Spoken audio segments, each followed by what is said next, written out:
The moon hung low and sickly yellow over the Atlantic as the Marrow Belle drifted in eerie silence.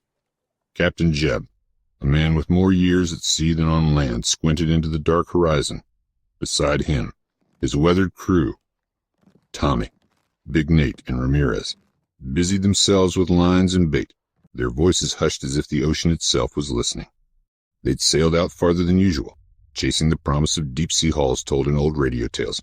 The water was still, unusually calm, like a held breath.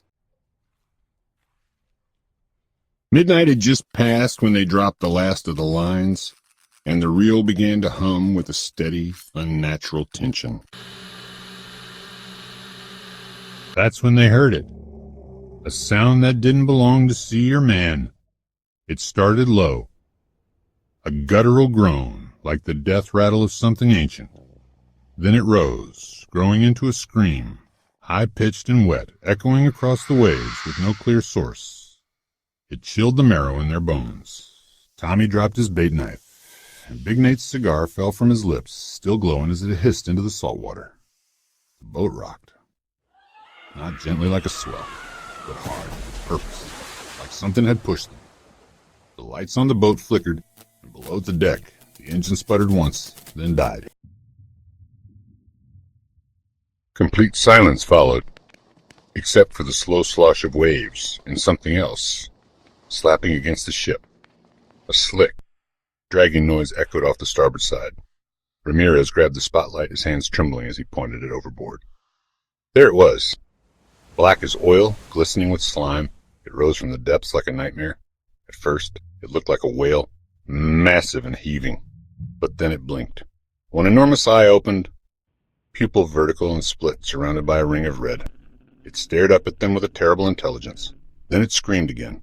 Tentacles, thick and lined with barbs, whipped out of the black water and slammed onto the deck. Ramirez was yanked over the rail before he could scream, disappearing in a splash that ended far too quickly. A tentacle slithered across the deck, leaving trails of black slime that hissed as it touched metal, as if it were acid. Big Nate tried to run, but the boat rocked violently again, sending him sprawling into a coil of lines. Another tentacle shot forward and wrapped around his leg, pulling him toward the edge as he clawed at the wood. His screams turned to gurgles as he was pulled under. It's not of this world. This ain't a fish, it's the goddamn sea devil itself. He fired. The flare lit up the sky in blood-red light and revealed the full shape of the thing. Its mouth, lined with hundreds of human-like teeth, opened in a mockery of a smile. Tommy and Jeb made for the wheelhouse, but the boat lurched again, and the wheel split in half, cracked by the force of the monster's limb. Tommy didn't make it. The last thing Jeb saw of him was his hand, fingers twitching, vanishing into the Black Sea. Alone, Jeb climbed the mast, heart pounding, shotgun slung across his back. He looked down, and the sea looked back. The monster didn't rise again. It waited. He stayed up there till dawn, not daring to descend. They found the Marrow Belle drifting days later, empty and covered in streaks of slime and blood.